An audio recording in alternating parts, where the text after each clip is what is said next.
Lagi.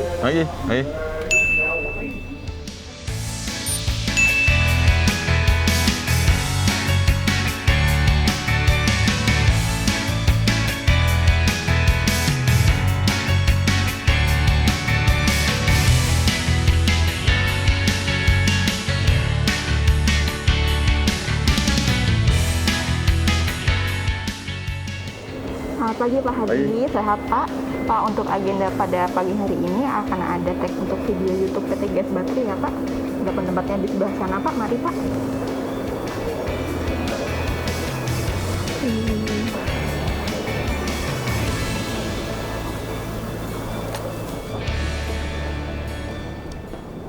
Oke Pak, saya persilakan bersama dengan Ibu Titan ya Pak. Hai. Halo, selamat pagi Pak Titan, Hadi. Silakan Pagi. duduk Pak. Kita ngobrol singkat aja ya Pak, mungkin pada pagi ini santai aja. Oke. Gimana Pak Hadi kabarnya? Baik. Cuman ya kadang work from home membuat jadi sedikit malas gitu ini. Iya, benar sekali Pak. Tempatnya begitu-begitu saja, jadi mau tidak mau juga harus tetap produktif ya Pak. Iya. Jadi ya kadang juga bagus lah bekerjanya lebih efektif ya. Iya, Lebih efektif. betul. Setiap jam bisa dipakai setiap detik. Iya. Tidak ada waktu yang terbuang di tengah jalan ya Pak? Iya. Iya, oke. Congratulations dulu nih Pak untuk PT GS Baterai karena telah berhasil memproduksi 300 juta baterai nih. Nah, boleh nggak sih Pak diceritain di balik layarnya usaha apa yang dilakukan oleh PT GS Baterai, prosesnya seperti apa sehingga bisa menghasilkan jutaan baterai saat ini Pak? Ya, terima kasih Titania. Emang 300 juta baterai itu sesuatu yang wah gitu ya, kita lihat ya. Itu tidak diproduksi dalam 1-2 tahun, tetapi puluhan tahun, ya puluhan tahun. Kita produksi pertama sejak joint venture dengan GS Yuasa Corporation, ya itu 1974 itu udah mulai produksi pertama dan sampai hari inilah tahun ini di awal tahun Februari kira-kira itu kita mencapai 300 juta unit. Tentunya kombinasi antara 2 roda dan 4 roda, gitu ya. Ini sebuah pencapaian yang tidak serta-merta di zaman kami ini yang berjasa saja, gitu loh.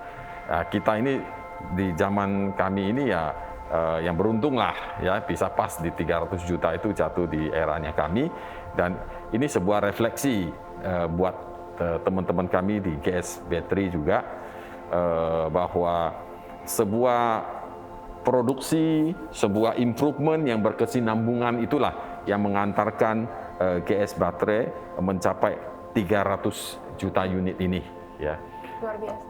Jadi bagaimana generasi yang dulu mereka berjuang menghadirkan industri baterai di Indonesia, memproduksi dari volume yang kecil dulu di Sunter, ya di Sunter Plant. Ya, di belakang AHM itu ya. Kemudian kapasitasnya sudah penuh, pindahlah ke beli tanah di Karawang ini. Nah sekarang ini juga kita expand lagi ke Semarang, ya ke Semarang. Wah. Nah untuk support distribusi ke Indonesia bagian timur, itu semua polnya di Semarang kayak gitu.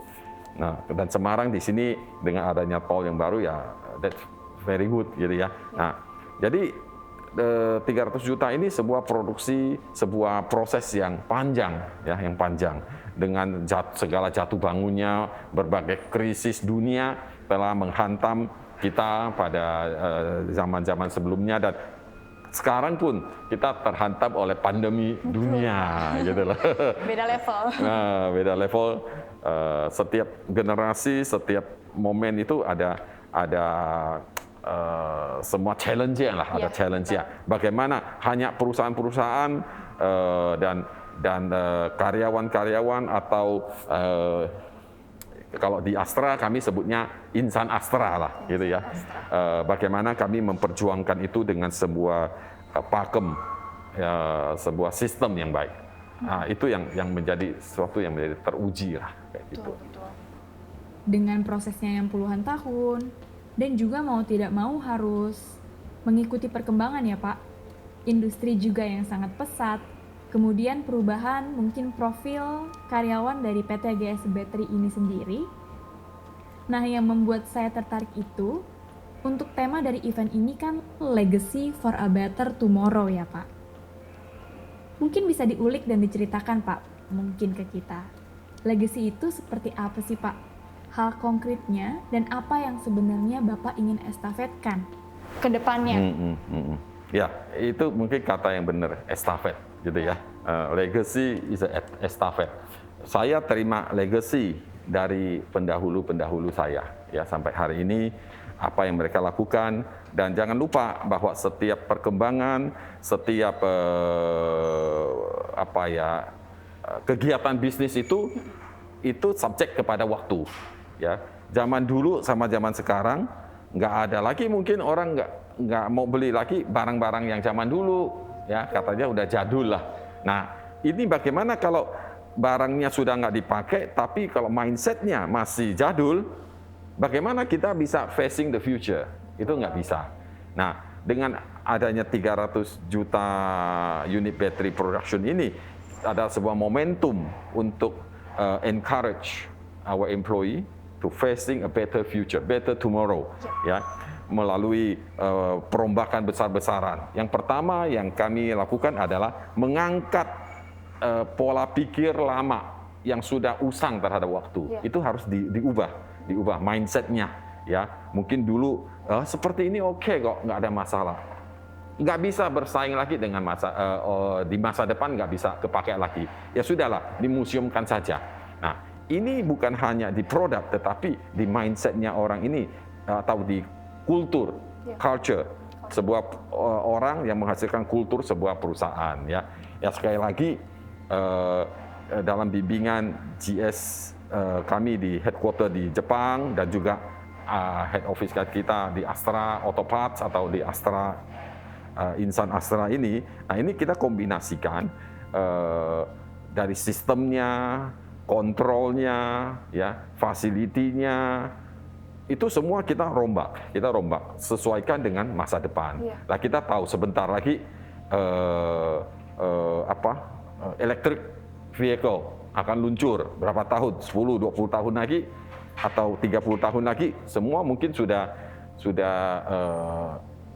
elektrik, ya, baterai masih bisa pakai atau enggak. Nah, ini juga harus semua kita persiapkan mulai hari ini, ya. Jadi kita membangun sebuah pondasi untuk our next generation, ya. Mungkin untuk juga membuat perusahaan GS Battery ini semakin relevan dengan yang tadi sudah saya ulik juga, adanya perubahan profil dari karyawannya yang mungkin sekarang didominasi oleh milenial ya Pak, atau anak-anak muda nih. Nah, dengan mungkin berjalannya perubahan industri dan juga karyawan ini, nah gimana sih Pak, apa yang Bapak lakukan untuk bisa stay relevan, dan juga perbedaannya apa Pak yang paling kentara ketika mungkin dulu beberapa tahun lalu dengan ketika sekarang yang sudah banyak millennials menjadi karyawan GS Battery? Iya, tentunya waktu saya masuk saya juga milenial waktu zaman itu. Tapi kalau dilihat usang terhadap waktu, ya sekarang sudah baby boomer kan.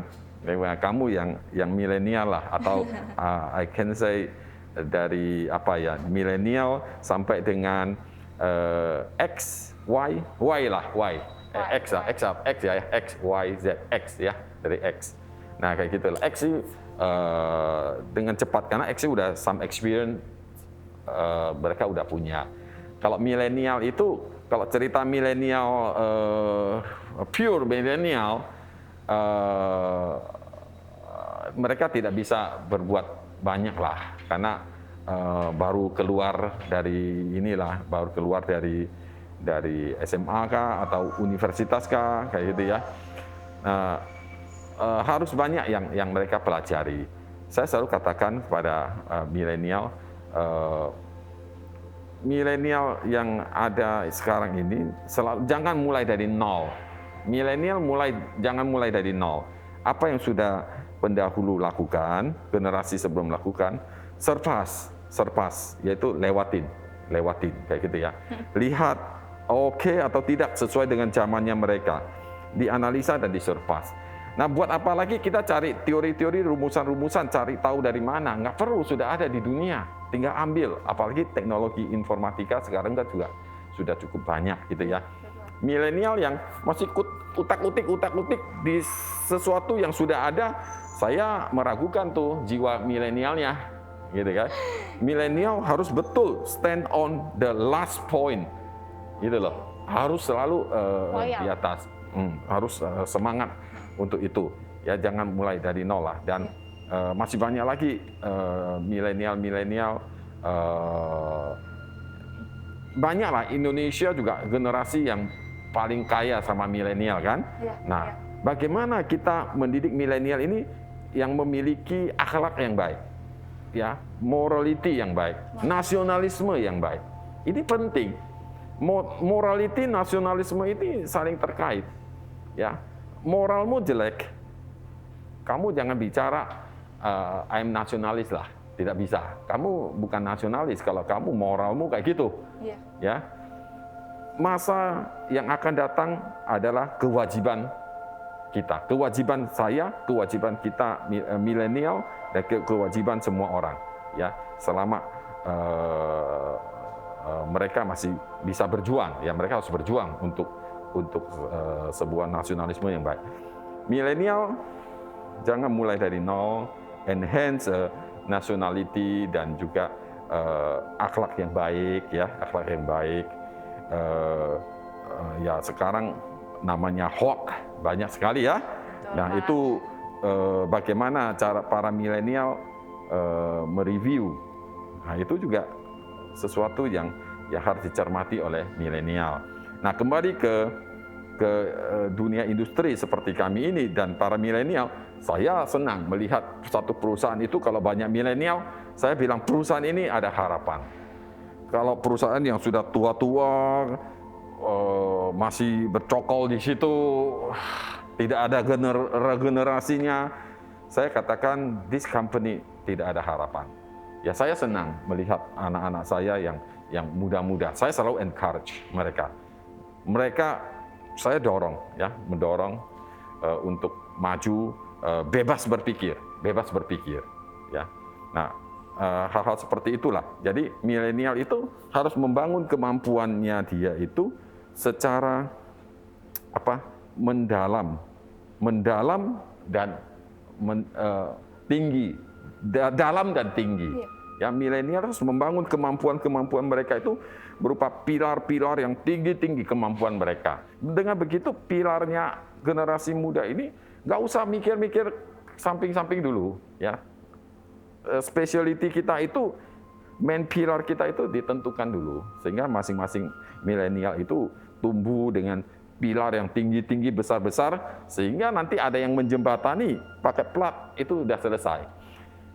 Yang saya khawatirkan adalah bahwa pola pikir cepat. Bukannya nggak boleh, tapi harus pondasi harus bagus. Pola pikir cepat ya seperti bangunan, belum pondasi dibangun, pilarnya belum dibikin dalam, udah gelap platnya dulu. Kalau gelap platnya dulu, bangunan naik pasti pecah. Nah ini yang membuat milenial ini enjoy the short term, nggak bisa. Harus ada planning ke depan, gitu bagaimana. Jadi 300 juta baterai ini juga termasuk bagian dari membangun legacy juga ya Pak. Supaya mungkin millennials juga bisa mengartikan lebih dalam lagi nih makna jangan mulai dari nol. Tapi juga mudah-mudahan juga bisa mengikuti dan juga mengambil tongkat estafet yang tadi Bapak sudah berikan. Supaya kedepannya juga bisa PT GS Battery juga bisa lebih relevan lagi. Nah mungkin kita ngobrol-ngobrol mengenai millennials lagi nih Pak. Dengan yang pastinya sifat-sifatnya berbeda jauh ya Pak, dengan mungkin angkatan-angkatan terdahulunya. Nah, yang menarik, Bapak juga tadi sampaikan terkait sifat milenial yang sangat suka short term achievement. Bahkan akhir-akhir ini juga ada trending, adanya kesuksesan yang didasarkan oleh usia, banyaknya tabungan yang dimiliki dalam usia 25 tahun, terus sudah bisa menjadi CEO, atau sudah memiliki jabatan yang baik di sebuah perusahaan. Nah, saya tertarik ingin bertanya mengenai perspektif Bapak nih terkait kesuksesan. Karena Bapak sendiri sudah menjadi presiden direktur di perusahaan yang besar seperti PT GS Battery. Bagaimana Pak perspektifnya Pak? Ini bukan sesuatu cita-cita milenial untuk cepat berhasil, bukan sesuatu yang tabu. Itu baik sebenarnya, gitu loh. Tapi semuanya kembali lagi kepada bagaimana mereka membangun pondasi, ya. Jadi kesuksesan itu tanpa perjuangan itu saya meragukan, gitu loh. Bagaimana milenial ini membuat sebuah planning, mapping of the success story. Nggak ada cerita, balikin tangan langsung sukses. Mungkin katakanlah ada, tapi very rare. Hampir tidak ada lah. Boleh dikatakan tidak ada cerita tanpa berhasil tanpa perjuangan. Nah itu ya itu pangerannya kerajaan-kerajaan di Eropa paling. Ya udah lahir sudah kaya kok, kayak gitu kan? Nah kan banyak kita tahu lah di media-media ya, anak kecil-kecil sudah kaya raya kok nomor 1 di dunia, kayak kan?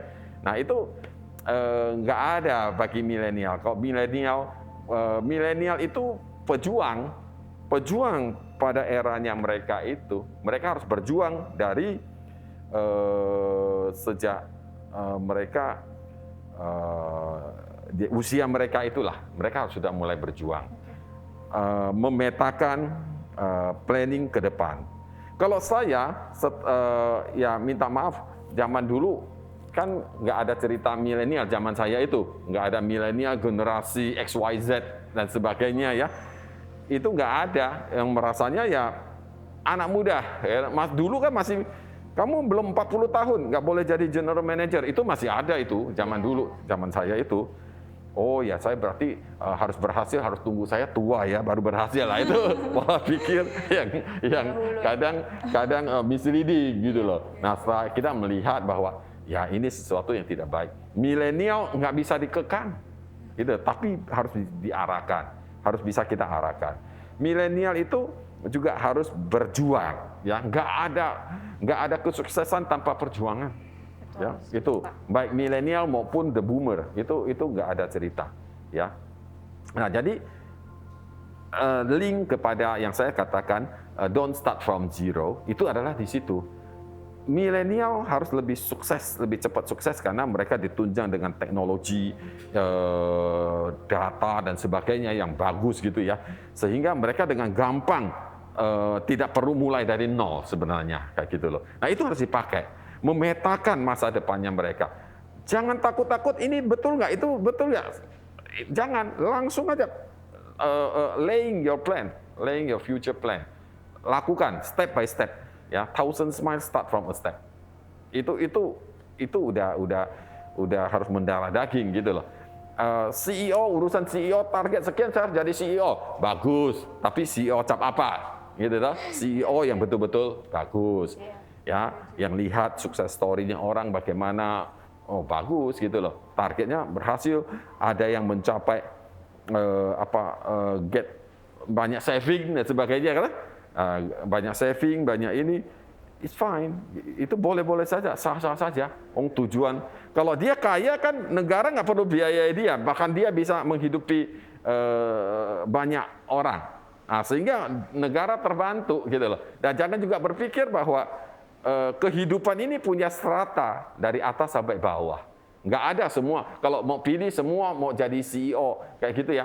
Nah, ya nggak ada siapa yang mau jadi operator di lapangan. Nah, itu adalah the nature of the structure kayak gitu loh. Nah, yang saya katakan bahwa selama ini ya semua harus berubah lah sampai ke dasar-dasarnya itu harus diubah.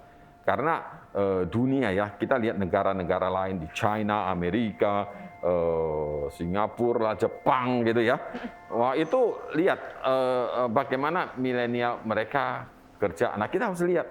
Tapi kadang-kadang ada secara spot, ada anak kita terpinter di dunia.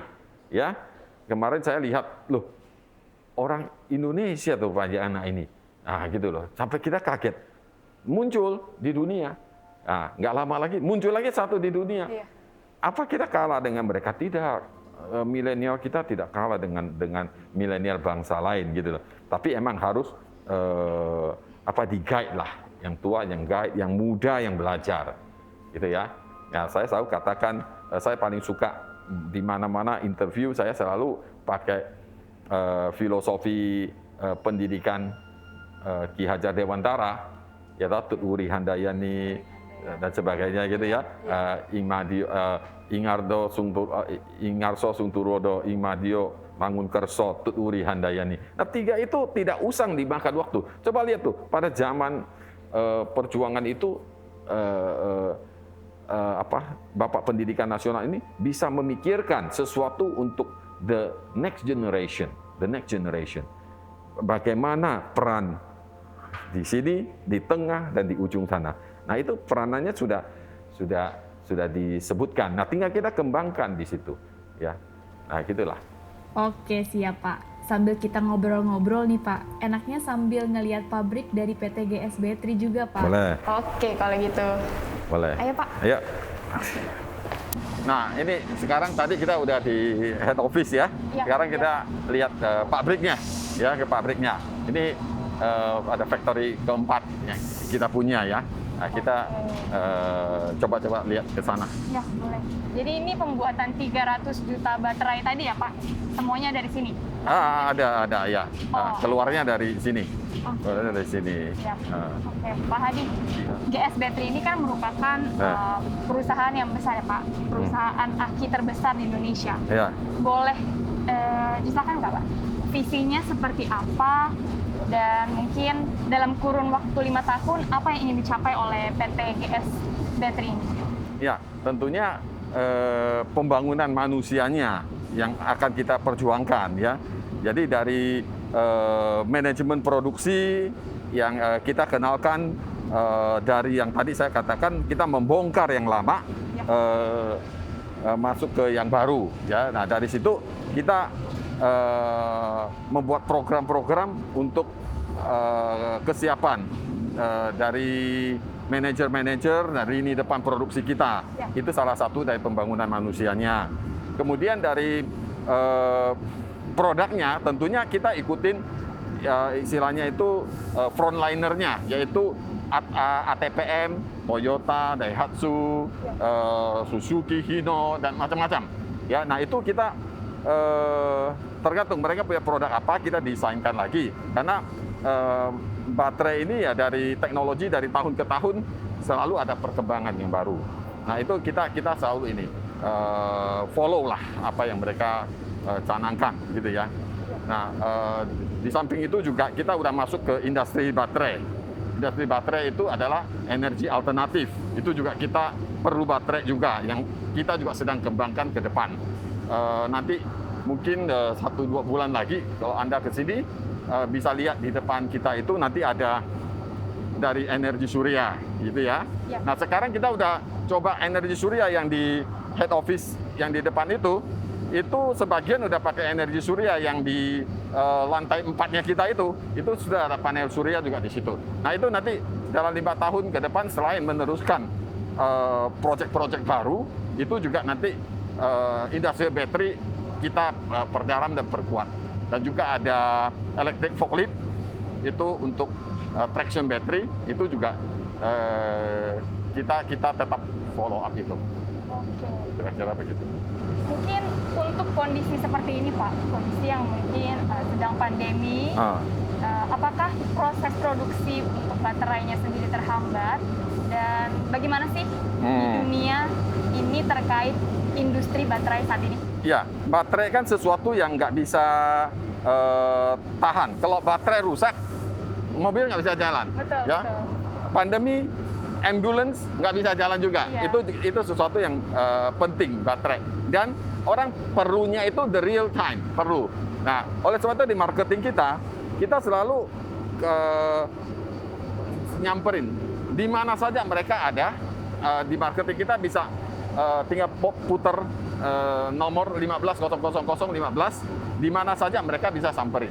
Nah itu, jadi kita punya outlet kan puluhan ribu. Nah itu bisa mereka samperin. Tapi kalau di dunia kita terkendala oleh logistik, queue, antri kapal lah, kontainer lah, negara tertentu lockdown ya. Kayak kita sekarang nggak bisa ekspor ke Malaysia, Filipina, itu nggak bisa. Timur Tengah nggak bisa karena lagi lockdown.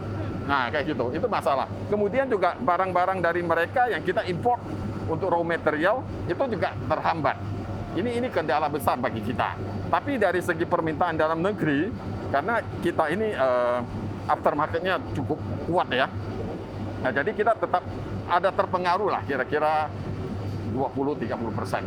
Ya, 20-30%. Tapi ya masih mendingan lah karena ini baterai ini kan semacam consumable komponen kayak gitu.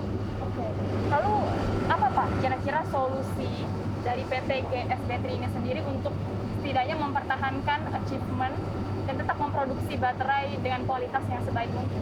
Pada masa pandemi seperti sekarang ini kan ada beberapa karyawan kita juga ada yang close contact dan sebagainya, itu kan harus dirumahkan. Dari keluarga kena close contact, satu keluarga lockdown kayak gitu kan. Nah ini anak-anak kita di pabrik kita ini kan karyawannya itu kan sangat mepet semua ya, sangat mepet, ada 2 shift gitu kan ya. Nah sehingga kalau ada beberapa yang nggak hadir, nah ini cari penggantinya ini nggak gampang karena harus skillnya harus dapat kayak gitu. Nah jadi untuk itu ya mau nggak mau harus kerja ekstra. Bagaimana mempercepat pengadaan orang sebelum krisis itu terjadi. Seperti itu kira-kira. Kalau dalam pengaturan orangnya lah yang lebih penting dalam hal ini. Terima kasih Pak. Mungkin kita boleh lihat-lihat tempat lainnya Pak. Ayo, nah di sini agak ramai. Kita cari tempat lain yang boleh. lebih sepi ya. Ya. Ya.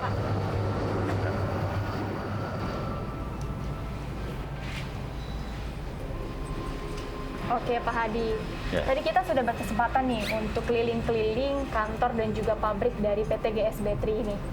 Nah mungkin kita sekarang ice breaking dulu kan Pak, kita main games kecil-kecilan. Jadi ini games jawab cepat, jadi akan ada 2 pernyataan yang akan saya berikan dan Bapak akan jawab salah satu kurang dari 2 detik. Oh, oke. Siap Pak? Ya, Oke. Diomelin atau ngomelin? ngomelin. Oke. Nasi Padang atau nasi campur? Nasi Padang, Disetirin atau nyetirin? disetirin. WA kerjaan pagi atau malam? Pagi, Oke. Pulang cepat atau lembur? cepat. Oke. Kayaknya semuanya juga pengen pulang cepat ya Pak? Cepat. Oke kalau gitu. Wah hari ini benar-benar menyenangkan sekali Pak untuk bisa ngobrol dengan Pak Hadi dan juga mengenal mengenai PT GS Battery ini sendiri. Banyak sekali perspektif baru yang saya dapatkan dari Bapak dan tentunya juga mendapatkan motivasi juga Pak karena saya juga menjadi bagian dari milenial, mendapatkan motivasi untuk bisa bekerja lebih giat lagi Pak. Mungkin kedepannya bisa mengikuti jejak Pak Hadi sebagai pimpinan perusahaan yang besar. Amin. Amin. Terima kasih banyak Pak Hadi. Terima kasih.